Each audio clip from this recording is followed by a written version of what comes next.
Good morning, students. Today we will discuss the next topic: hysteresis curve. Hysteresis curve. Hysteresis curve represents a relation between the magnetic field induction and magnetising force. एक curve obtained होता है, लिखा है hysteresis curve.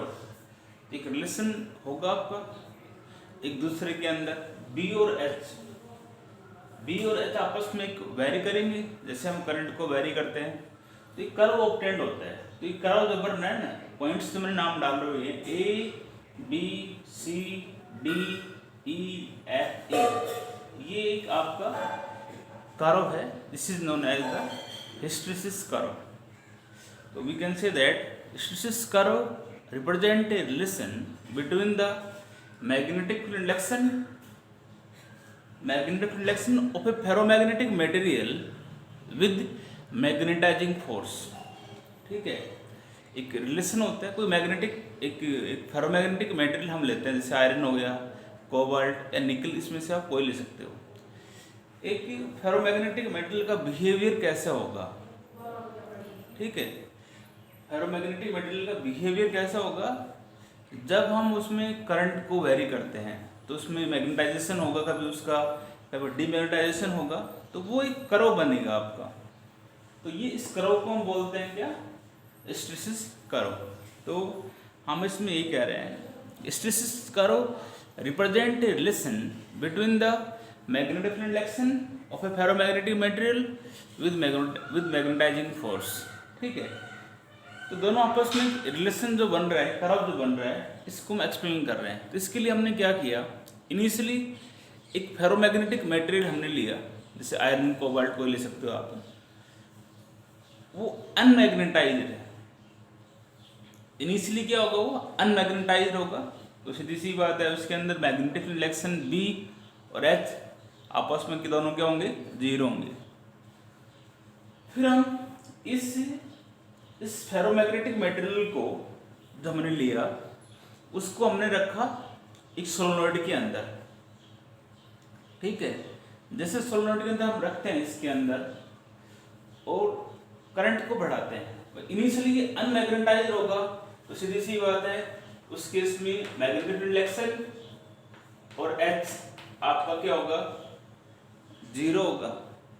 भाई अनमैग्नेटाइज्ड है, तो सीधी सी बात है मैग्नेटिक फील्ड कहाँ होगा उसके अंदर, तो बी जीरो होगा.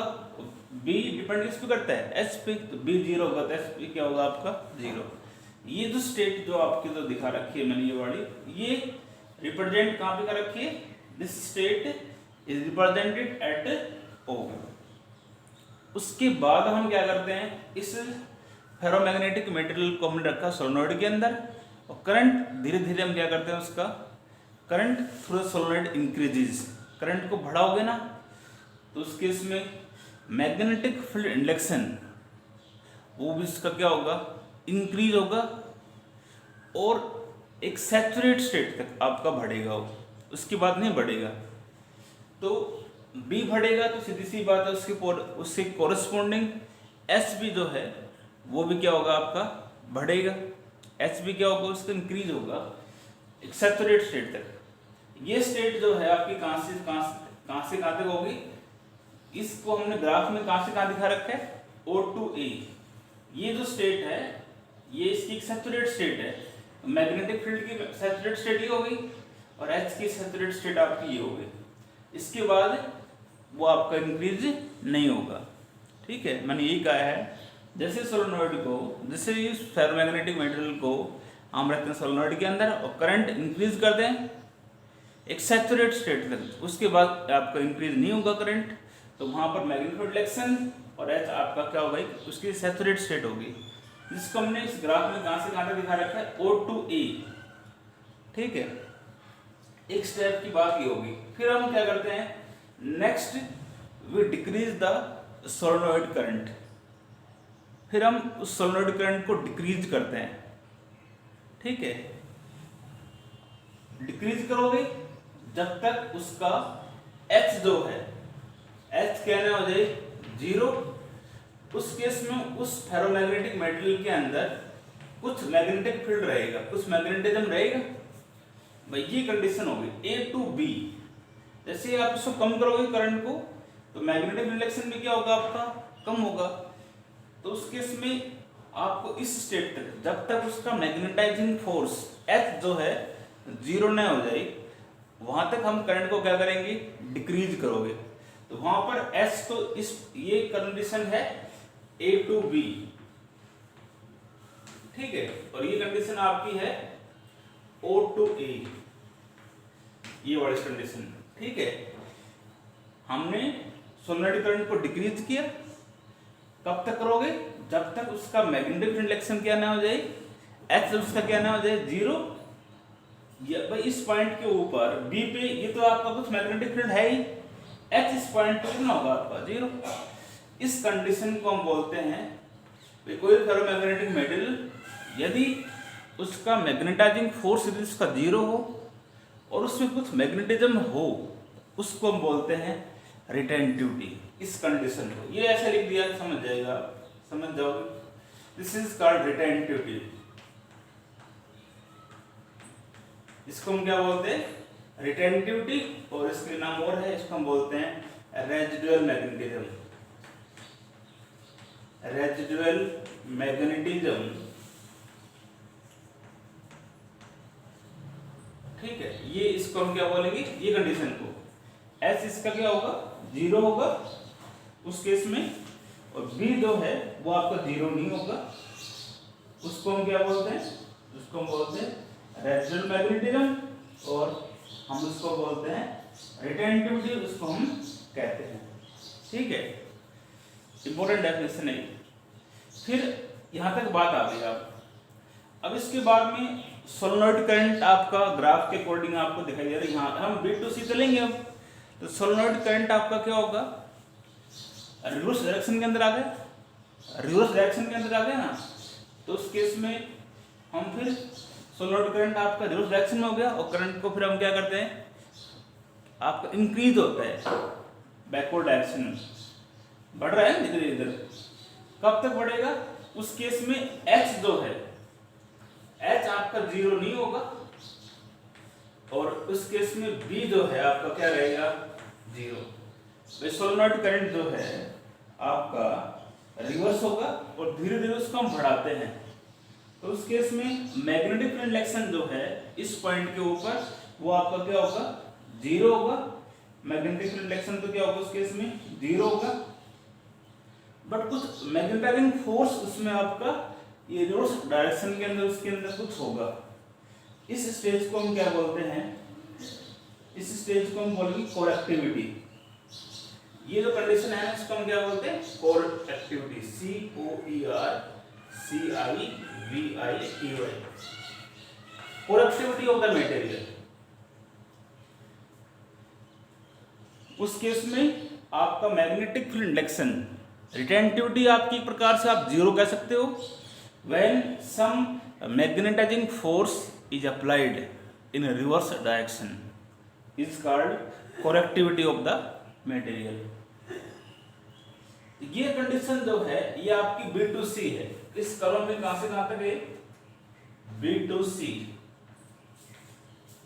ये B to C हम आ गए।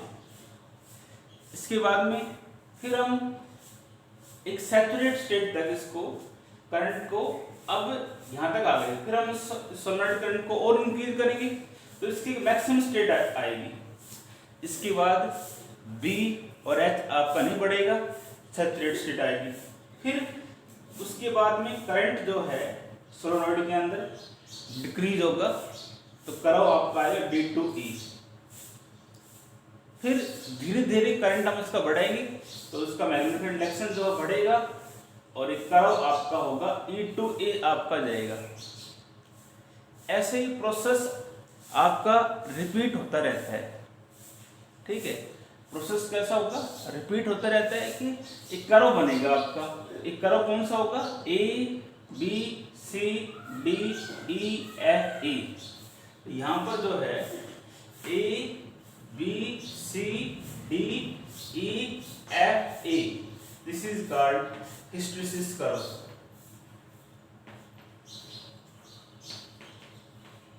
इसको हम क्या बोलते हैं, इसको हम कहेंगे this is called hysteresis curve. ये कर्व जो बनेगा इसी को हम बोलते हैं हिस्टैरिसीस कर्व। तो साइक्लिक प्रोसेस है, प्रोसेस कैसा है कि साइक्लिक प्रोसेस है, ठीक है। तो ये हमारा टॉपिक था। थ्योरेटिकली मैंने इसको वैसे मैंने बताया, वैसे ही बहुत बड़ा हुआ है इसको। यदि आपको 2 नंबर में आता है तो ये डायग्राम बना दिया, वही कंडीशंस आपने लिख देते हो तो काफ़ी है, ज़्यादा करने की जरूरत नहीं है, ठीक है। तो इसके अंदर मैं अब इसको दोबारा मैं लिखवा रहा हूँ। 3 नंबर में यदि आ जाए, 3 मार्क्स में आ जाए, तो इसको मैं आपको थ्योरेटिकल पोर्शन है वो इसका लिख रहा हूँ, ठीक है। सबसे पहले दोबारा शॉर्ट में बता रहा हूँ। Hysteresis curve represent a relation between the magnetic reflection of a ferromagnetic material with magnetising force. या आप वैसे लिख सकते हो, मैं बोल रहा हूँ ना, ये कर लो आप, मैं जो बोल रहा हूँ वो आप एज लिखोगे, देखो अदरवाइज बहुत बड़ा हो जाएगा ये, ठीक है। प्रदीप की बुक्स का थोड़ा यूज कर लेना, मैं शॉर्ट में बता रहा हूँ, अदरवाइज टॉपिक आपका बहुत बड़ा हो जाएगा, लिखने में बहुत ज़्यादा टाइम लगेगा, तो मैं इससे बता रहा हूँ इसको मैं, ठीक है। स्टार्टिंग से बता रहा हूँ, एज इट इज आप लिखोगे ऐसे ही इसको।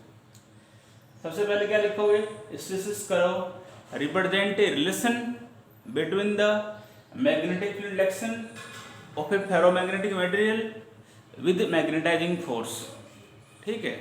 सीधी सी बात यही है। तो कर्व जो बनता है ना आपका हिस्टैरिसीस कर्व, वो आपका बी और एच के कोरस्पोंडिंग बनता है। बी और एच आपस में कैसे आपके वेरी करते हैं, ठीक है। ये कर्व हमें ये बताता है, it represent the behaviour of a ferromagnetic material through a cycle of magnetization. जब बार बार हम एक फेरोमैग्नेटिक मटेरियल का मैग्नेटाइजेशन करते हैं तो उसका बिहेवियर कैसा होगा, वो मैग्नेटाइज्ड, डीमैग्नेटाइज, किस किस कंडीशंस के अंदर होता है वो बताता है, ठीक है। नीचे नोट करोगे आप।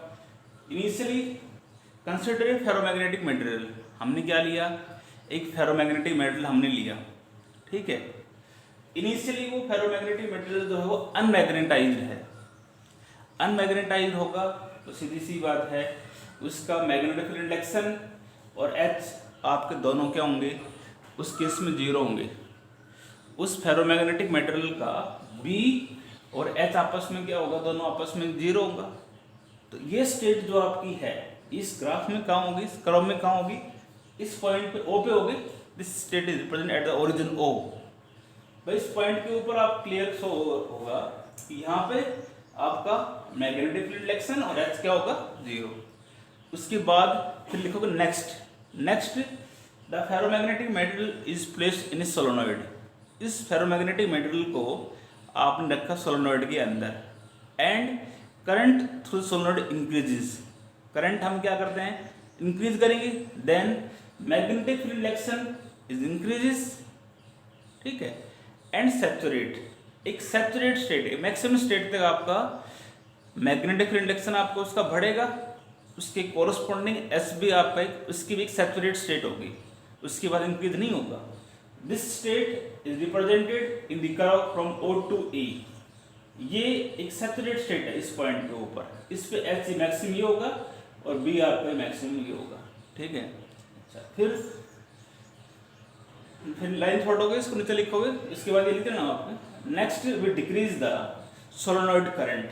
फिर हम इसके बाद यहाँ से शुरू हो रहा है, एरो लगा रखा है मैंने, सोलेनोइड करंट को आप क्या करोगे, डिक्रीज करोगे। डिक्रीज करोगे कब तक करोगे, जब तक उस फेरोमैग्नेटिक मटेरियल का मैग्नेटिक रिफ्लेक्शन जो है नहीं, उस फेरोमैग्नेटिक मटेरियल का मैग्नेटाइजिंग फोर्स 0 हो जाए इस बी पॉइंट तक।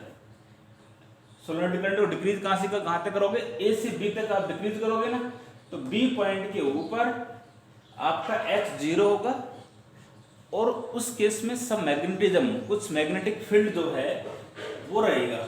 मैग्नेटिक फील्ड रिफ्लेक्शन आपका फेरोमैग्नेटिक मटेरियल का कुछ रहेगा और मैग्नेटाइजिंग फोर्स क्या होगा उस केस में आपका 0। उस कंडीशन को हम बोलते हैं रिटेंटिविटी।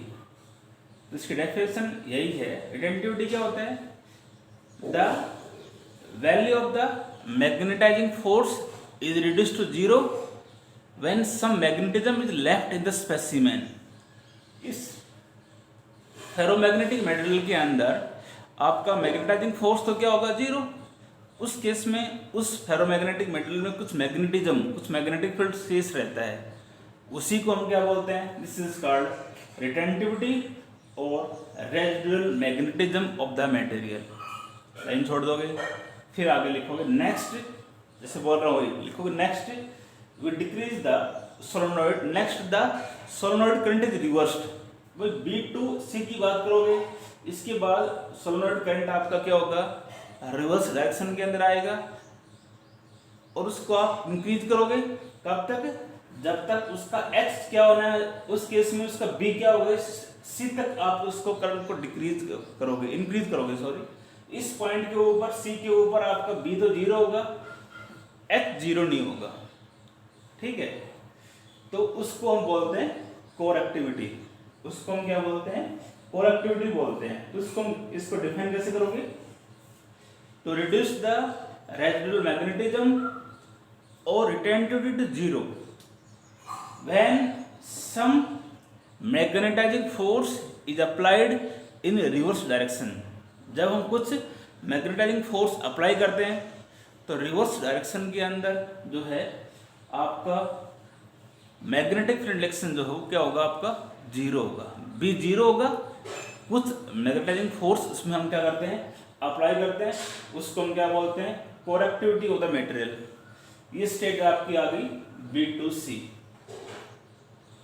इसके बाद में सोलेनॉइड करंट को आप इंक्रीज करोगे एक सैचुरेट स्टेट तक। Next the solenoid current increases at saturate state, then magnetic field direction and H is increases in reverse direction. Reverse direction के अंदर मैक्सिमम B और H इस पॉइंट पे होगा और पॉजिटिव में कहाँ होगा, इस पॉइंट पे होगा। इसके बाद में next the solenoid current is decrease हो रहा है D2E, और फिर आप उसको इंक्रीज करोगे, then the process is repeated, cycle is repeat itself. तो उस केस में एक कर्व जो बनेगा ABCDEFE, उस कर्व को हम क्या बोलते हैं, this curve is called hysteresis curve. तो ये आपका टॉपिक हो गया। प्रदीप की बुक्स की सहायता से जो मैं बोल रहा है मैंने एज इट इज सेम लिखोगे आप इसको, ठीक है। ये इसका लास्ट टॉपिक था। इसके ऊपर थोड़ा एक और भी हम बता रहे हैं।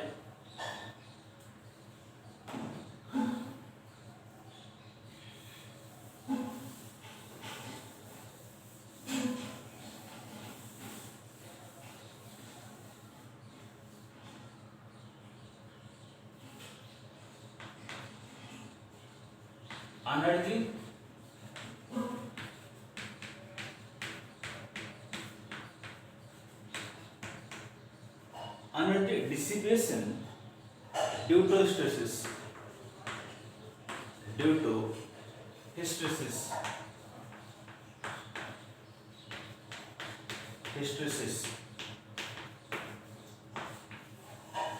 Energy dissipation due to hysteresis.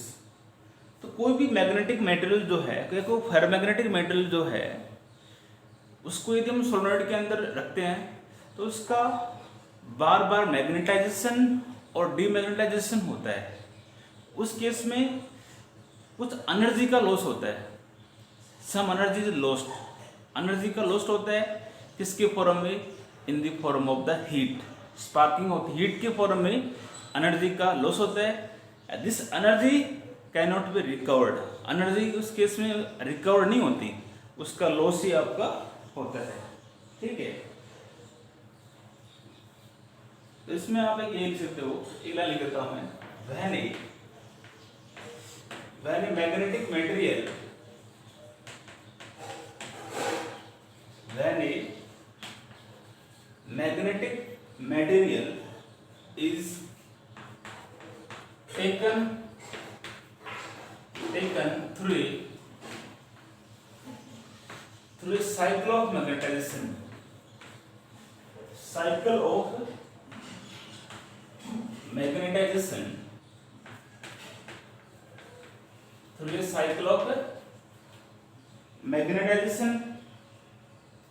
some energy is spent, some energy is spent in the form of heat. In the form of heat. This energy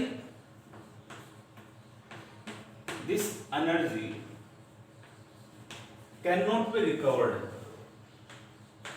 ये एनर्जी आपकी रिकवर नहीं होती, एनर्जी का लॉस ही होता है। ठीक है, एक बात और है, एग्जाम्पल की अगर हम बात करते हैं,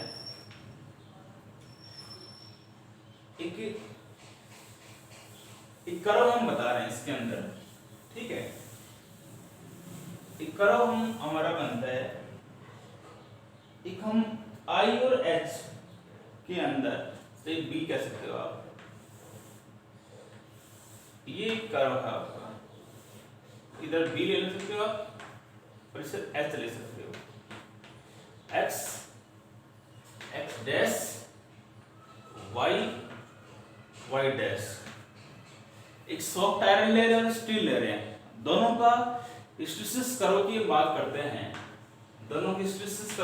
करते हैं, तो स्टील जो होता है ना, उसका हिस्टैरिसीस कर्व जो होता है नैरो होता है, और नैरो पतला होता है और लंबा होता है, जैसे मैंने ड्रा कर रखा है ना ऐसे।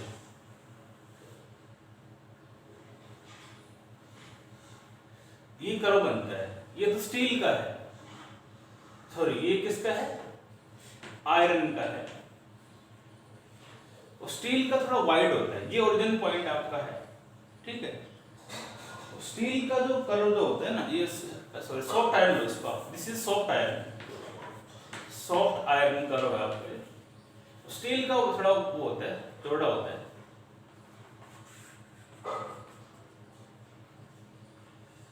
ठीक है, बनने लगा।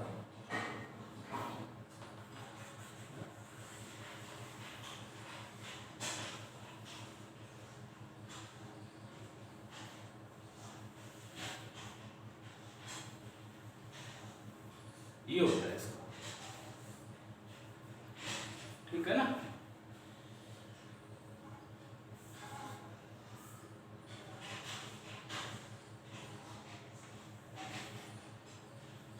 ये होता है, ये स्टील का है।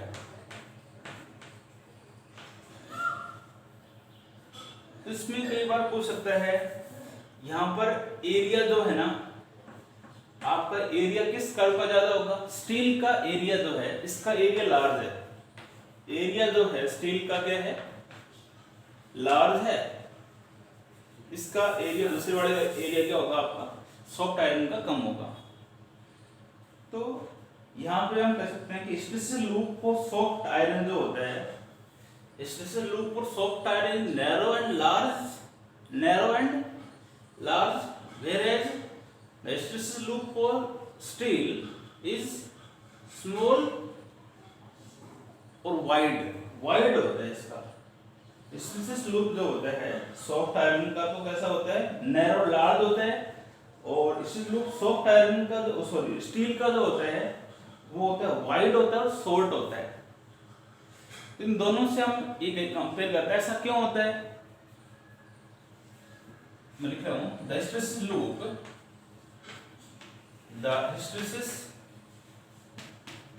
Loop for soft iron is narrow and large,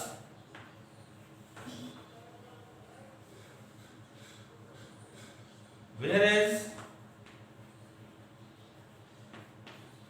the hysteresis loop, whereas the hysteresis loop for steel is wide and short, ऐसा होता है। Because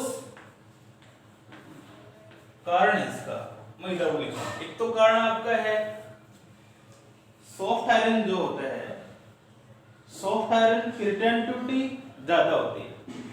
the retentivity of soft iron, RETENTIVIT, retentivity of soft iron is greater than steel।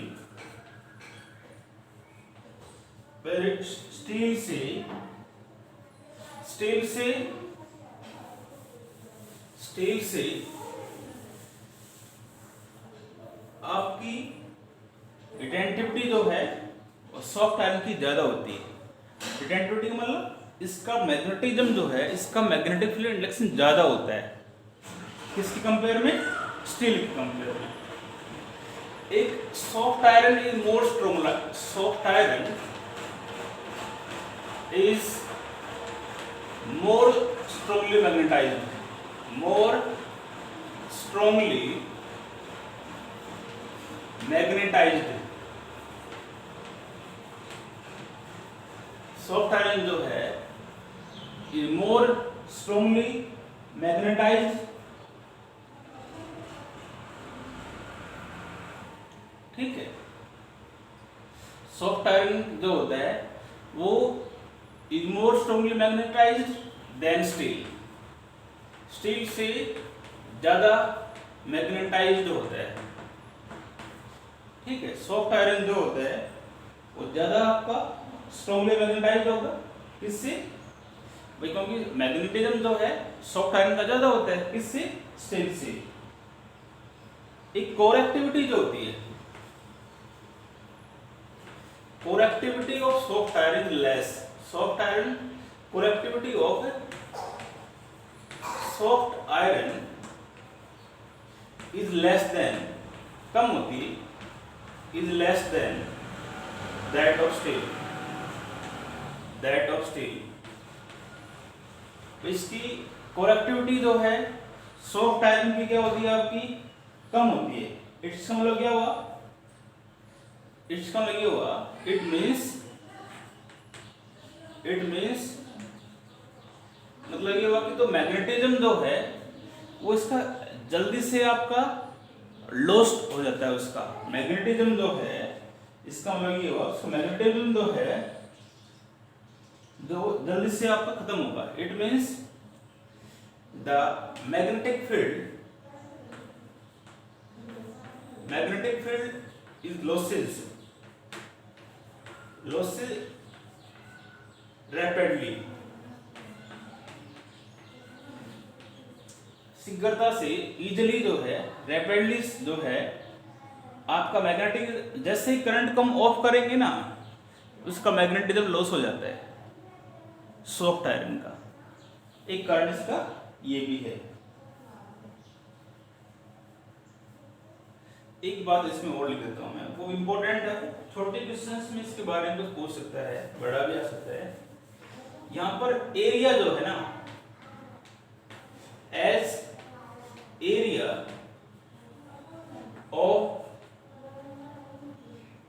Of steel is large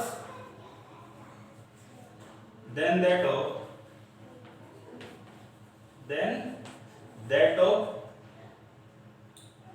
soft iron, so बस area जो है ना आपका किसका ज्यादा है? यहाँ पर स्टील जो है, स्टील का एरिया आपका क्या है? ज्यादा है। तो स्ट्रेस लॉस जो होगा, स्ट्रेस लॉस जो है वो किस में होगा? स्टील में आपका कम होगा।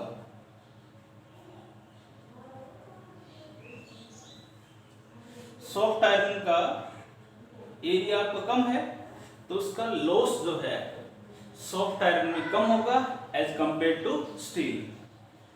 हम यही कह रहे हैं भाई, एरिया जो होता है, area soft iron is smaller than that of steel because stress loss in case of soft iron is small, therefore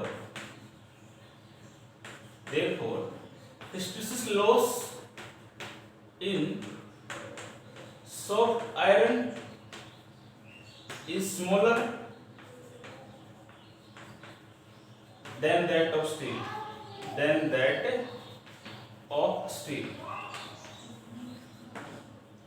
जिसका एरिया आपका कम होगा तो उसका स्ट्रेस लॉस भी क्या होगा, आपका कम होता है। तो ये पॉइंट्स आप ऑलरेडी नोट करोगे। इसके ऊपर एक क्वेश्चन यदि आ सकता है, एरिया मान लो आपकी कहेगी स्ट्रेस लूप तो सॉफ्ट आयरन का नैरो होता है, लार्ज होता है, स्टील का वाइड होता है, शॉर्ट होता है, क्यों होता है? तो ये पॉइंट्स आप इसमें नोट करोगे, ठीक है। तो ये थर्ड चैप्टर जो है, थर्ड यूनिट जो है आपकी कंप्लीट हो गई है, और इसकी कुछ न्यूमेरिकल्स है वो हम इसको कल देखेंगे, ठीक है। यहाँ तक आप इसमें करोगे। थैंक्स।